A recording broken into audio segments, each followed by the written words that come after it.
Welcome to Real Estate Coaching Radio, starring award-winning real estate coaches and #1 international best-selling authors, Tim and Julie Harris.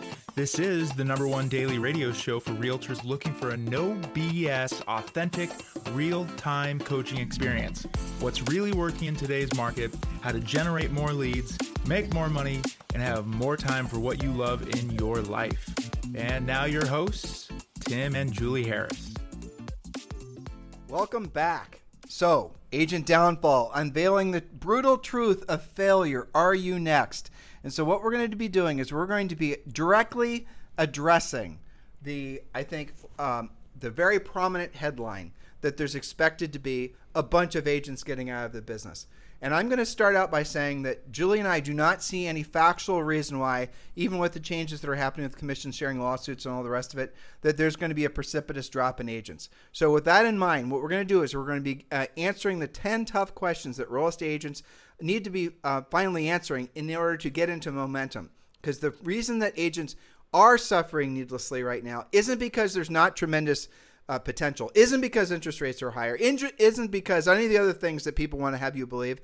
It's because they're not taking the right actions. So we're going to have 10 questions, which means you're going to have 10 answers. And that leads me back to you, Tim. How can they find these notes? Because this is interactive today. Yes, please go. All of our notes, unfortunately, we can't drop them into iTunes and Stitcher and Spotify anymore because they're, limiting the amount of space we can drop in. And you guys know that Julie is very good with writing very detailed notes. And so those notes are available for you to use for your own education, but also in case you're educating agents as part of your brokerage or your team. Some of our content could be great for social media posts, but you can only get it if you go to harrisrealestatedaily.com. And our notes are free. The newsletter is free, so subscribe to harrisrealestatedaily.com. We're in the midst of really building up the amount of content on the newsletter. It's kind of one of our latest art projects. But harrisrealestatedaily.com, where all the notes from today's show are going to live. And we're going to talk more and give you more specific reasons why we do not believe there's going to be a precipitous drop in the number of agents. Matter of fact, we actually believe there's going to be an increase in the number of people with real estate licenses, primarily in the United States, because of this market. Exactly. Now, on to our questions. Question number 1. You're sitting on the beach at the end of this year. What 3 things are you most proud of? What are the 3 things you'll be most proud of a year from today? These can be personal, they could be business, they could be both. When I ask this of coaching clients, often they'll say things like, I'm going to finally have X number of years or months of reserves in cash saved. Or they might say, I'm finally going to be a listing agent. I've been really working on that. I want to get away from paying for buyer leads and things like that. Any number of things could be on your list. Well, let me set that up with a little bit more detail, because that's something that Julie and I do. And we often will do this once a quarter because we try to set, we set goals that we want to accomplish in 12 months, but most of the goals we set, we want to accomplish every 90 days. That way we can get more things done. It definitely changes the types of goals you're going to set. But with that said, I want you guys to imagine you're visiting Julie and I in Puerto Rico. It's a year from now. And I'm going to ask you this question. What are the 3 things you've accomplished in the last 12 months? It can be 5 things too, that to Julie's point, you're most proud of. Julie mentioned maybe you have so many months or years worth of cash savings on hand. That would be something to be proud of. Maybe you paid off some debt. Maybe you took 10 listings or 20 or 100 listings. Maybe it's you've lost 20 or 100 pounds. I don't know. You guys get it? So when you're thinking about really where you want to try to build momentum, this is similar to goal setting, but what you're really doing by thinking about yourself in the future, sitting on the beach, telling us what you're most proud of, you actually you're gaming your psychology a little bit. Now, just to put this in perspective, if we're sitting on that same beach with you right now, it does not matter what month of the year you're listening to this, and you're thinking back on 12 months and I ask the same questions, what are the 3 things or 5 things that you're most proud of having accomplished in the last 12 months? Notice how the things that probably come to mind, there are some exceptions obviously, the things they're too amoebas. They're like, well, I finally worked on my relationship with my dog, or, things that are not definable. So there's sort of these cloudy, sort of almost opaque thoughts and statements. What we want you to do is a very clear, defined, specific, measurable goals, because that's where you're going to build all your momentum. Which brings us to the second question. What are your goals in life's 5 most important parts? You can refer to the Real Estate Treasure Map for a deep dive into goal setting, but there are 5 things for you to think about. Family, financial, physical, mental or spiritual, and educational. And your goals, Tim just rattled it off, they have to be SMART. which stands for specific, measurable, attainable, realistic, and timely. They must be posted where you can see them daily in order for them to work. So that will help you to answer the first question by working on your goals in those 5 areas of life. We do a lot of work on that in coaching. I feel like we have to interject this whole I think myth about balance. Do you think that's a good place? Sure. All right. So there's no such thing as balance in life. Stop looking for it. I could just summarize with what I just said. Now, if you find yourself being offended, it's because you've been, frankly, maybe listening and reading to too many, woo-woo people who are trying to lead you down the primrose path. Primrose path being, a lot of spiky things that want to cut you, thus the name Primrose Path, believing that you somehow have to have everything in balance. You cannot have everything in balance. It's impossible. And so here's really how, if you think about this from a practical perspective, at different stages of your life, you're going to be you're going to be focused on different things. And let's say you are, in your 20s and your 30s and your 40s and whatever, you're probably focusing a lot on financial. You're probably focusing a lot on family. You might be focusing on, physical. You guys get it? And as you get older, a lot of people start, finding more interest in religion and I don't like the word spirituality, but religion and God and things like that. Or maybe when you're younger, obviously you're focusing more on educational, right? So you guys get it? So at different parts in your life, at different times in your life, you're going to be focused on those different categories at differing levels of intensity. That means that you do not ever have to have balance, because where we've seen the whole balance concept go awry is we will have coaching clients who are coming to us and saying, I've been trying to get my life in balance. And I'll ask them what it means. And they'll, say, there's these 5 categories of life. I'm trying to divvy up my time every single day, so I'm spending the same amount of time with my family, my finances, my physical, my da-da-da-da. Well, guess what? If they've got 3 little kids all under the age of 8, I promise you a lot of time is going to be going to family, and maybe not so much time is going to be spent on one of the other categories. You guys get it? So give up on the idea that there's ever going to be balance, because there isn't, and focus on the things that are, appropriate for your age, frankly. Yes, and that's why they have to be attainable and realistic and timely. Your goals aren't supposed to stay stagnant for your whole life or even for the whole year.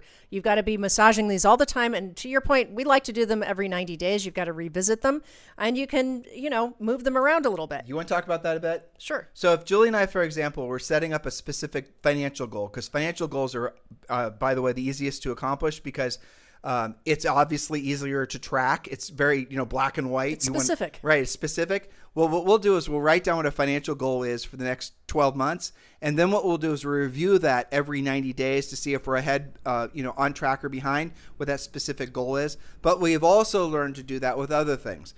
It's harder to do that with family stuff, but it's easier to do that with, say, physical stuff, right?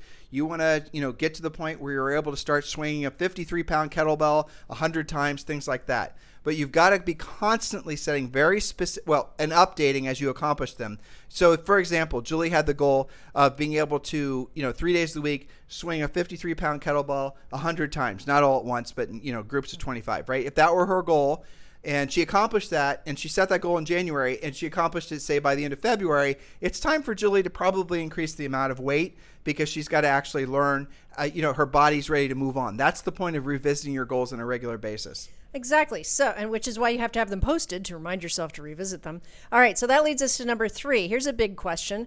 What would you change about your goals if you weren't afraid of failure? So are you setting easy goals, or are you setting stretch goals that will require more work but garner better results? Now, that doesn't mean to make them such a stretch that it's not attainable. Remember our SMART requirement here. It has to be attainable.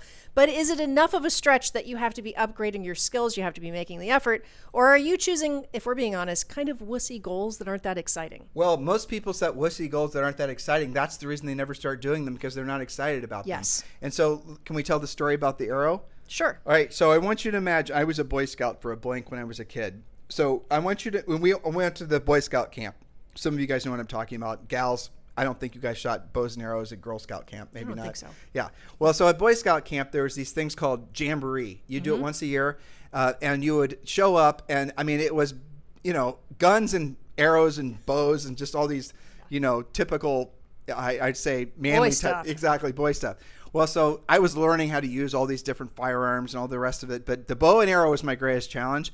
until I had somebody, one of the, the math, whatever he was, the father basically of one of my kids that were also in my troop, watched me and told me what I was doing wrong. So what I was doing was I had the strength to hold the bow, hold the arrow, pull the whole thing back and launch it. But I kept on having my arrow fall short of the actual target. Every single time after time, I was getting frustrated. I was going to give up. And he came over to me and he said, Tim, when you're trying to accomplish a goal, do not aim at dead center at the target, which is where I was aiming. Aim above the target. So I want you to put yourself in, visualize this with me. You are now standing at that target. You have the bow. If you're right-handed, left-handed, adjust accordingly. I want you to physically try to put yourself in the place where you can feel the actual bow in your hand. Like I'm right-handed, so I'm feeling the bow in my left hand. I want you to imagine between your fingers, you're feeling the arrow, right? And I want you to imagine the tension as you pull the arrow back, or you pull the bow back.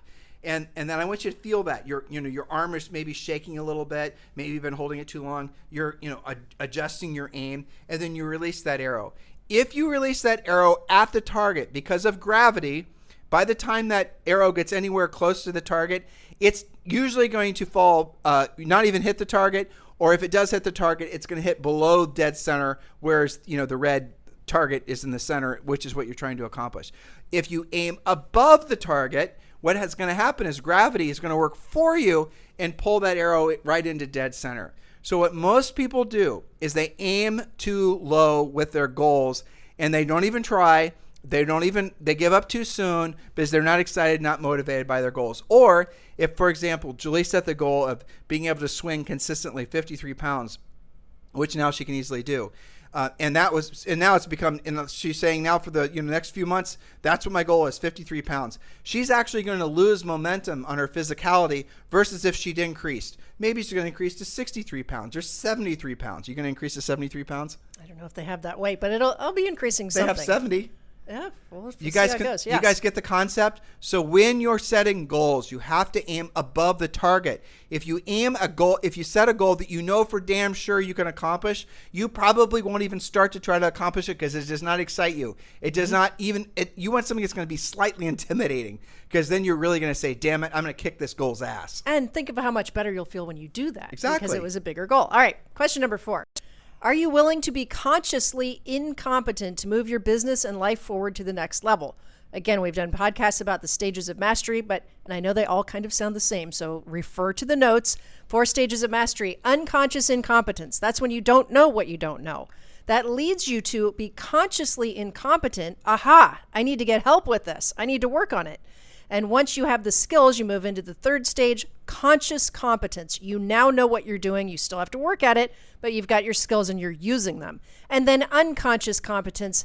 This is basically autopilot. You have your skills so polished that you're getting the results virtually. It seems effortless, but you are forgetting the first 3 stages. So in order to become more competent, you must first accept and embrace that 2nd stage known as conscious incompetence. This is where most coaching clients are in some level of conscious incompetence or conscious competence when they're polishing their skills. Well, so in other words, the conscious incompetence is unfortunately occurs after you've probably had a few losses. That's where you realize. Usually. Yeah, that's where you realize, well, I'm not as good as I thought I was, or turns out my winning personality is not going to win every single time.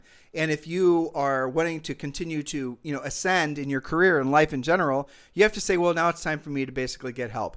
Read books, listen to podcasts, hire a coach. You're going to have to challenge yourself to go to the next level. Even if you're not in a financial position to do any of those things, you can just essentially pay attention to people that are ahead or higher up on the ladder than you are and emulate them as much as you can just from observing them. But get to the point as fast as possible where you're consciously incompetent. That's a place where you can say, not with glee, because it's frankly not easy to do, where you can say, I am terrible at this. I am looking forward to the challenge of actually getting better at it. And if you're not feeling that way about anything in your life, you are becoming complacent 100% of the time. So look for the things that are going to make you feel like an incompetent newbie, because that's where your growth is going to be.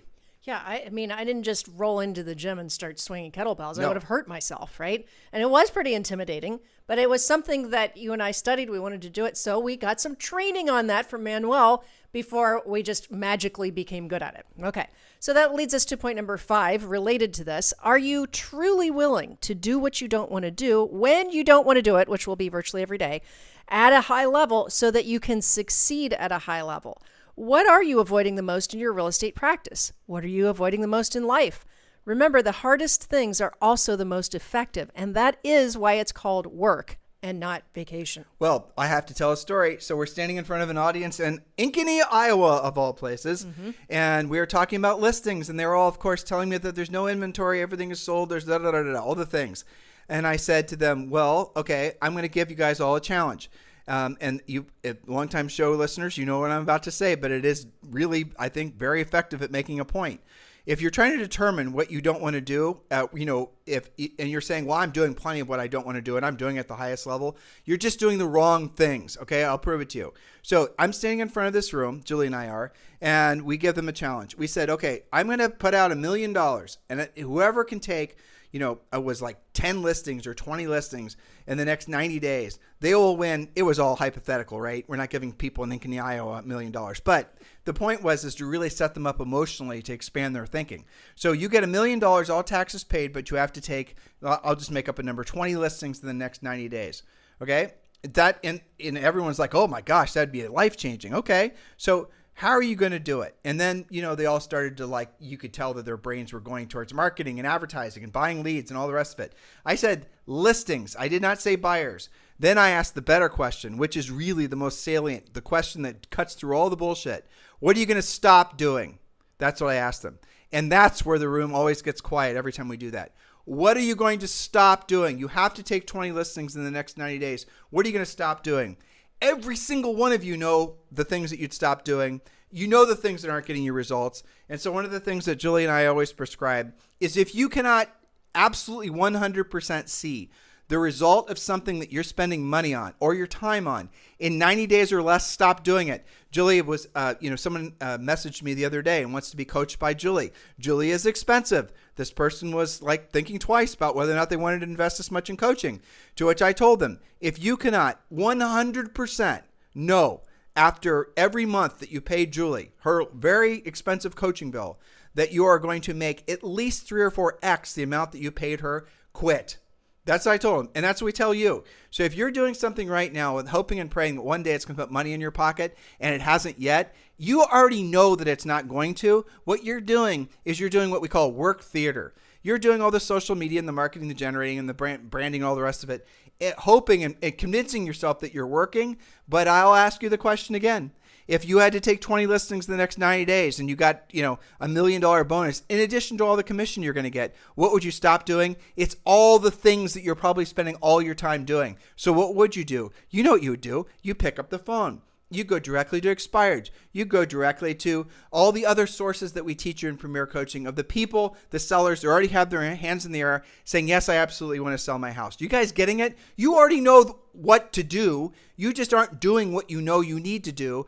And why? Why is it that you're continuing to procrastinate it? You have to get to the point where you have to be willing to do what you don't want to do when you don't want to do it at the highest level. And there's an extension to that for periods, for longer periods of time than you actually anticipate or what you've been told or what you believe is, reality from Instagram or whatever. Long-term levels of ever-increasing success only come from doing what you don't want to do when you don't want to do it at the highest level. By long-term, I mean your entire life. Exactly. So that leads us to number 6. Are comfort and complacency more important to you than discomfort and progress? All these mindset thoughts are related, aren't they? So have you ever noticed that people who are in good shape are also doing well in business? What are you already disciplined at, and how did you get that way? Sometimes you guys make real estate, being successful in real estate, far too different than anything that you're already disciplined and successful at. Now, if you've never been disciplined at anything, it's time to get and follow the Real Estate Treasure Map and be supported in your goals by joining Premier Coaching so we can show you that. And if you are disciplined, I have lots of coaching clients that have certain successes. It could be sports, arts, music, whatever the case may be.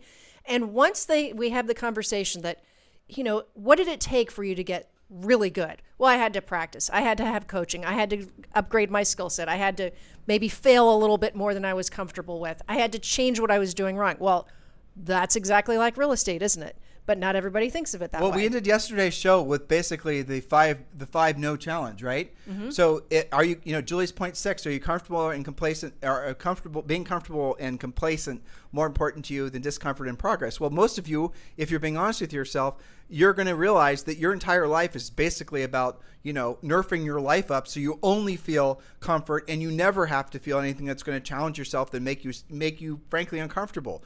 And if you want a gut check on that, I'll remind you what I said to you in yesterday's show. If you are not hearing the word no from a potential buyer or seller at least 5 times a day, and it can't be someone messaged me, what if it's the same person saying no 5 times? No.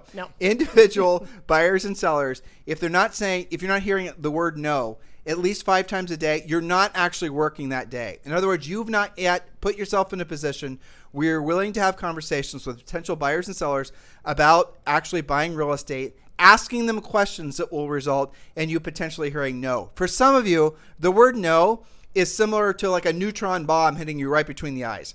You are emotionally fearful of hearing the word no. You're absolutely, really paralyzed by the idea that someone's going to reject you. They're not rejecting you. They're just rejecting basically your approach at that particular moment. Learn the skill sets necessary, and you'll soon discover that everything you want in life is on the other side of hearing the word no. And that goes back to doing what you don't want to do when you don't want to do it at the highest level. And that might be overcoming your fear of hearing the word no.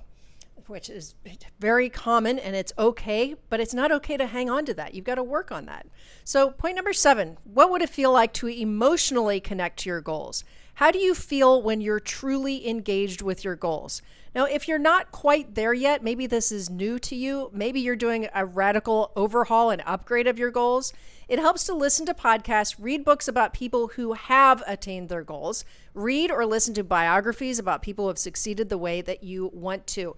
That's kind of like, when you're learning a language and you do a deep immersion, and it's so much easier to pick up the language than to do it piecemeal. When you stuff your head full of things that are on your side of the goal setting, and you're surrounded by people who are successful, that's the whole reason that we do coaching every day, so that you can be surrounded by like-minded colleagues. There's a lot of landmines in that point, though, Julie, and I'm going to point some out. Have you all noticed that when people become successful, all of a sudden they start acting like it was easy? Have you noticed that sort of like there's a big conspiratory lie out there when you're hearing somebody, it's not everybody, but people either forget or they don't want to admit the fact that they aren't naturals, right? I heard Richard Branson being interviewed, and he always tries to speak as some sort of like, somehow the universe just aligned, all these weird woo-woo stuff that he doesn't talk about the fact of all the work that was involved. Now, I've listened to some podcasts that are talking about essentially the struggles that went into the creation of Richard Branson. He doesn't talk about that stuff when he's being interviewed.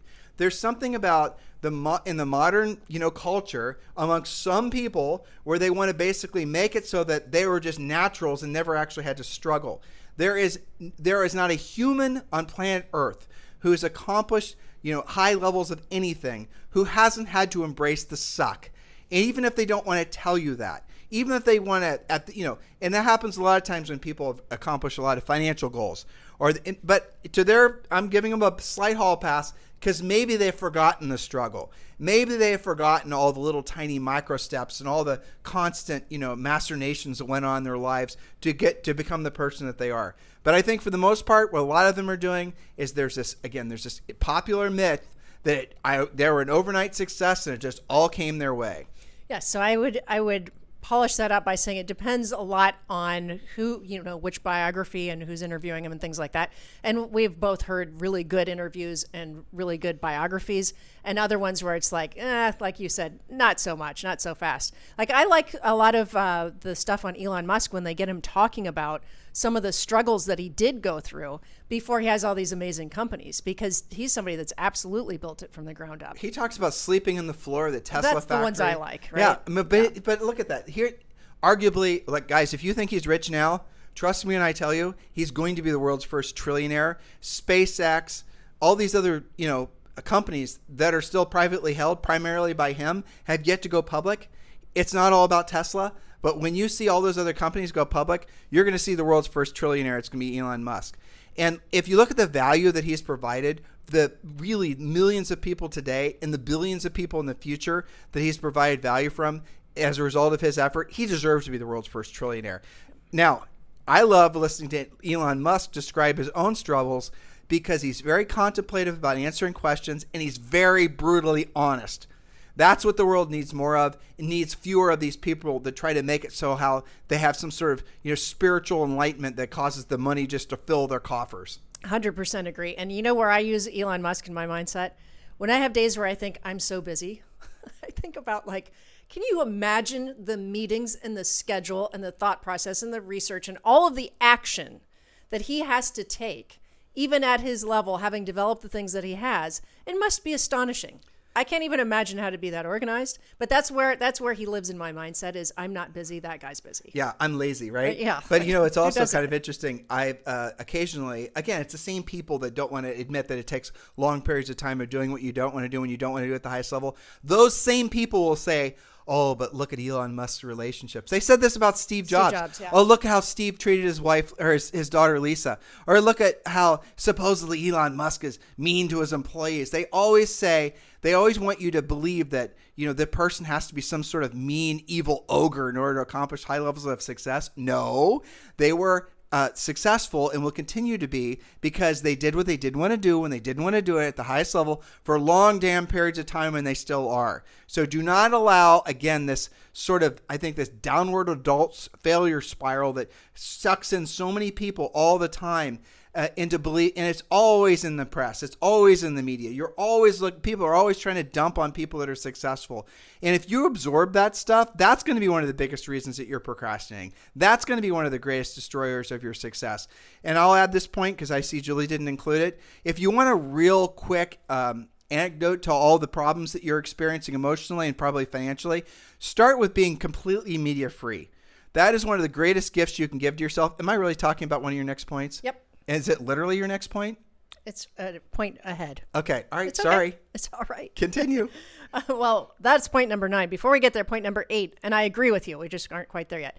Are you willing to own both your success and your temporary failure? Are you a blame taker or a blame thrower? How would your life change if you owned everything that happened to you? We often talk about this in some of our mindset series where we say, you've got to say it's too soon to tell. And combine that with, if it's meant to be, it's up to me, right? So you've got to own both your success and your temporary failure. Don't allow yourself to believe that you didn't take that listing because the other agent priced it higher or took a different commissioner, knows them from their bowling league, right? That is you essentially creating an excuse for your failure. You didn't take that listing because the seller thought the other agent was more competent. Period. Find out specifically why and correct course. Take all responsibility for everything that's bad's ever happened to you. And I realize that's an extreme approach, but what it does is it cuts through one of the greatest, most evil things that you can allow into your soul. And that's allowing yourself to feel like a victim. So if you start by saying everything is my responsibility, everything that's good or bad that's happened to me is because of decisions I made. Again, I know that's not always true, but I'm trying to make a mindset point here. If you start out from that frame, if you frame your situations like that, then you won't allow yourself to become a victim. And again, work on that. That is very powerful. And Julie gave you sort of the slight hack for that. When you're experiencing something that feels like a low, or you're experiencing something that feels like a real high, say to yourself, it's too soon to tell, because the human, we are not designed to experience real low lows, followed by real high highs, followed by real low lows. So put yourself in a place, because you'll emotionally burn yourself out. If you're feeling emotionally burned out right now, I bet you just came off a real big high or big low, or maybe a series of events. Give yourself a little bit of a break and then start out with point number 9. Point number 9 is all about being media free, except for this podcast, of course. So media free. Here's the question. Are you consciously curating what goes into your eyes and your ears so that what comes out of your mouth is what you wish? Are you more positive or negative? What's causing either one? And if you're not sure, would your friends, prospects, and clients say that you are generally positive and professional, or do you sometimes feel ghosted?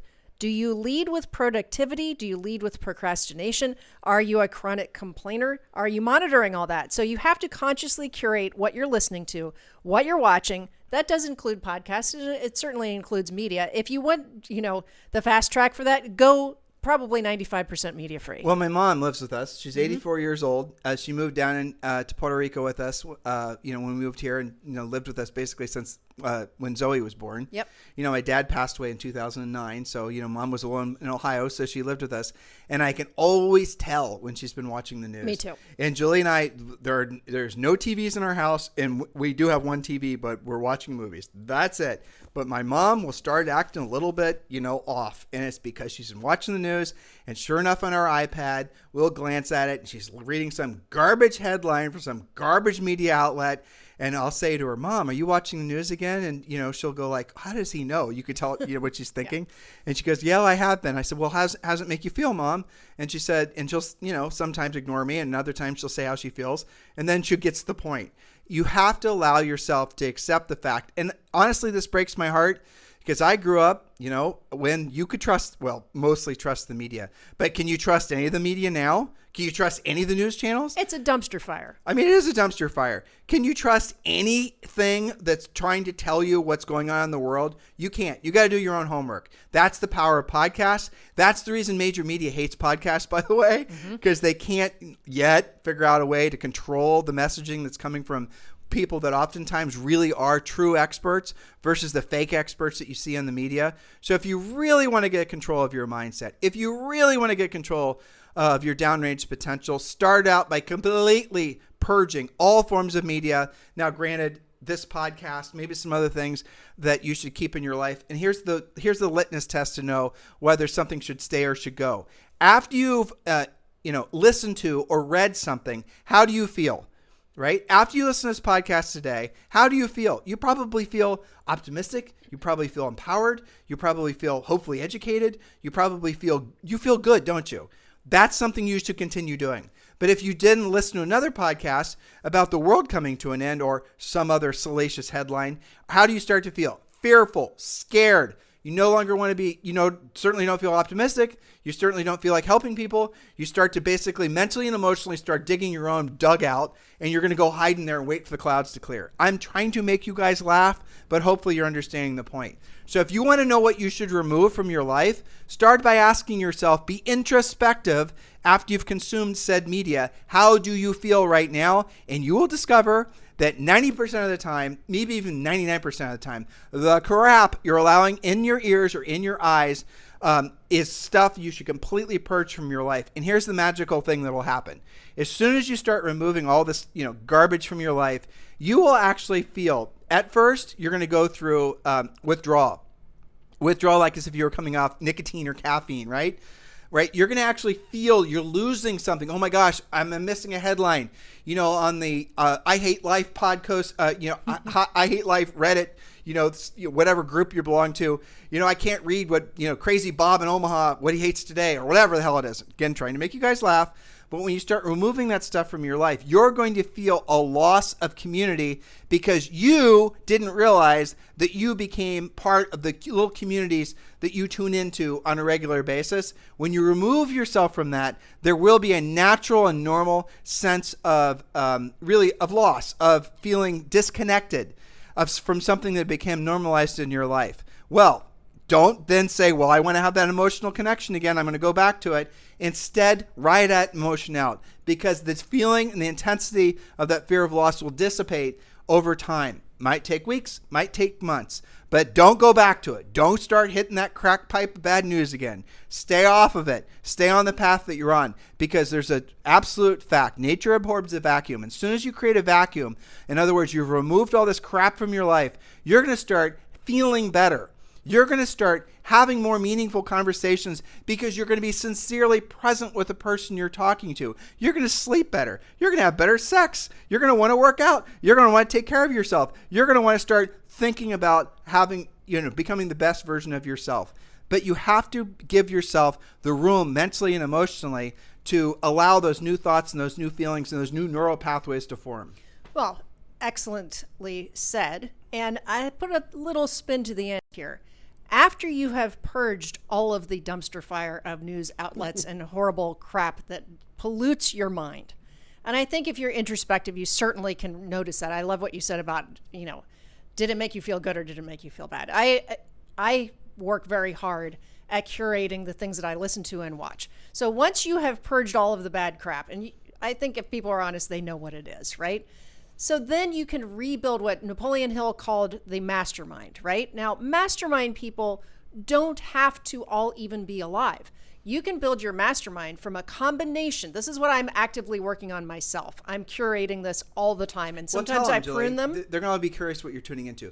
Julie is really studying Christianity and learning more about religion. She's had some exposure, obviously, but she's wanting to increase her depth and connectiveness to that specific facet of her life, because she's at a point in her life where that's become more important to her. And obviously we're trying not to raise a heathen.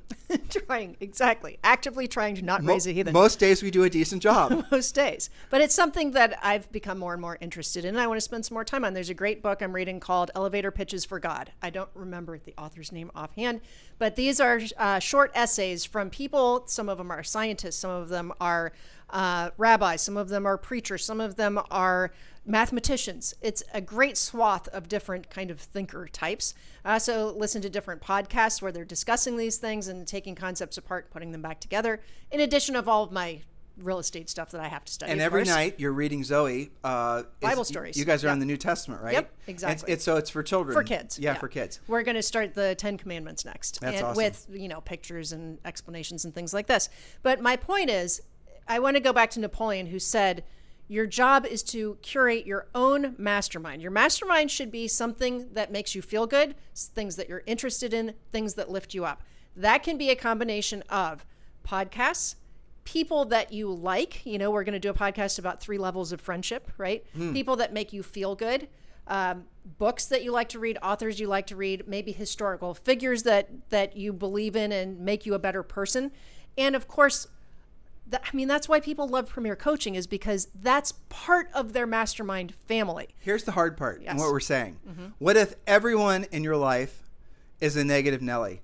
What if everyone in your life is their own little, micro dumpster fire? That can happen. What if your family is nothing but a bunch of dumpster fires? What if your friends, your community, your neighbors? And that almost always is the case, by the way. That means, to Julie's point, you're going to have to create your own mastermind through podcasts, through books, through reading biographies, through, traveling, getting the hell out of your own backyard. Because people of similar mindsets, not just political persuasions, have a tendency to surround themselves with other people that are similar. And then all of a sudden, you're living in a bubble of like-minded people that are having a bunch of, essentially negative thinking. Yes.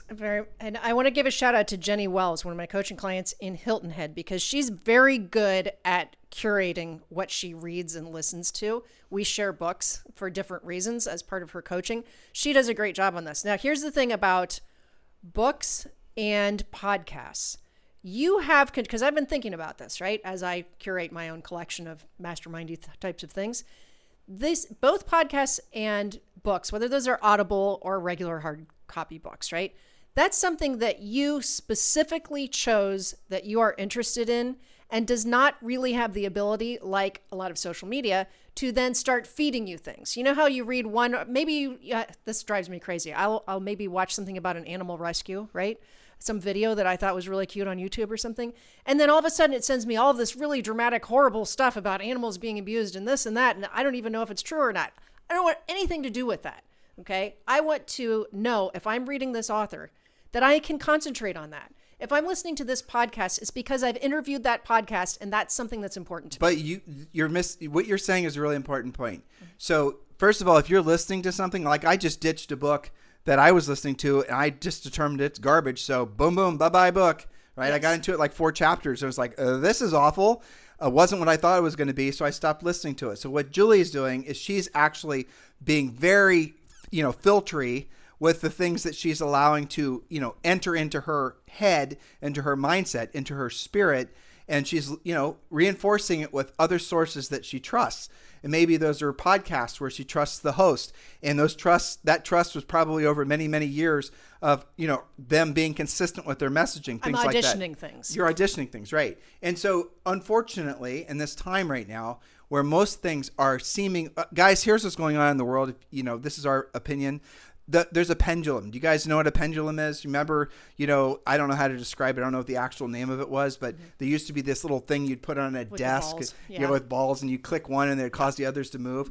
Well, the pendulum now has swung and I won't say corrected, but it's definitely swung to one particular side societally and, with everything else. And what's going to happen is the pendulum's going to swing back to the other side. How do I know that's true? Because that's always what's happened. And I'll give you guys an example. In the late 70s, Jimmy Carter was the president. And it was very similar in a lot of ways. There were riots on campus. There were high interest rates. There were gas lines. Inflation. Iran had taken a bunch of, American hostages. There was, talks of wars. There was all this crap, right? And that was the pendulum. And he was planning, and, this is the first president I remember, but him and his wife were putting solar panels on the top of the White House. They planted some garden, the whole thing, right? That was where the world was at that point. But what happened? Interest rates were too high. Gas lines, people got sick of them. They got sick of the global conflict. They got sick of all the things. And what happened is Ronald Reagan got elected. And then what happened? Interest rates went down after inflation was finally busted. You saw for the first time for a long period of time. Well, guess what? Russia was no longer a superpower. It's arguably now whether they are again. But the moral of the story was that was the pendulum swinging the other direction. And then what happened is the pendulum slowly swung all the way back to where it is now. And guess what it's going to do? It's going to swing the other direction. That's the way life has always worked. Now, I started out by saying that we didn't think there was going to be a precipitous drop in agents. And I'm going to give you guys the most practical answer why.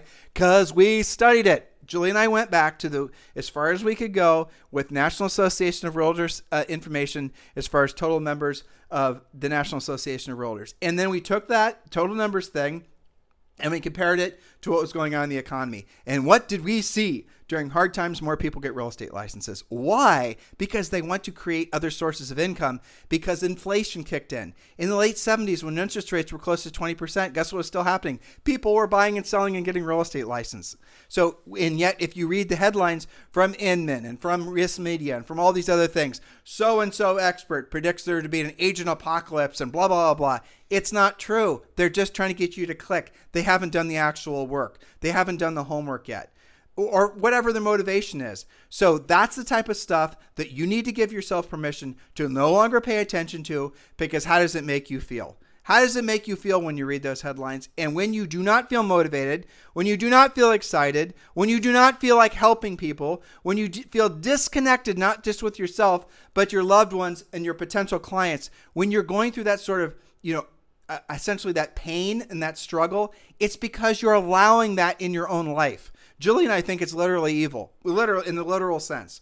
We think there is a layer of evil that has come into society, and that's the word. We're not going to give it any sort of nerfed up word. It's evil. We believe in good and evil. We are Christians. That is our belief structure, and that evil is going to be washed out because people are getting sick of it. Because in all of our hearts, we all know, whether you have to be reminded of it or not, that our highest, truest purpose on this planet is being of service to other people. That is how we are hardwired. That is how we're designed. I suppose if you're a sociopath, doesn't apply to you, but that is what you're starting to feel, a rejection of essentially the disconnectedness that all of us naturally want to experience and feel with other people, regardless whether we're blue or whether we're red or whatever city we live in or whatever our belief structure is supposed to be. That is the pendulum that's starting to swing back the other direction. So why am I telling you all this? Because you've got to stop allowing people to convince you that the best days for our country, the best days for humanity, and the best days for yourself are behind you. It's complete bullshit. It is absolutely a complete lie. Your best days are still ahead of you. The best days for the United States are like people compare the United States to the Roman Empire. Roman Empire was around 2,000 years. Okay? We've been around for a little more than 300 years. And somehow these brainiacs are trying to say, well, the United States is later stage empire like Roman Empire. Okay, let's revisit in about 1,700 years. Seriously. And have that conversation then. But does anyone ask themselves, does it make sense that somehow we would be you guys get it? It's ridiculous, isn't it? Your highest and truest purpose on this planet, what's going to make you the happiest, the most fulfilled, is being of service to other people. We do this podcast every day in our coaching business and everything we've ever done professionally to be of service to all of you. Your mission as a real estate professional is to be of service to your buyers and your sellers. Our mission is to be of service to all of you so that you can feel, fortified to be of service to those folks, your buyers and your sellers. And hopefully that resonates with all of you. If not, keep listening to the podcast. Let us stay in alignment with our mission so you can stay in alignment with yours. Anything else you'd like to say? Well, I hope that we are wrapping up with you feeling educated, motivated, and now it's your job to get into action. That's right. That's the bottom line. Have a fantastic day. We'll talk with you on the show tomorrow. This podcast is a part of the C-Suite Radio Network. For more top business podcasts, visit c-suiteradio.com.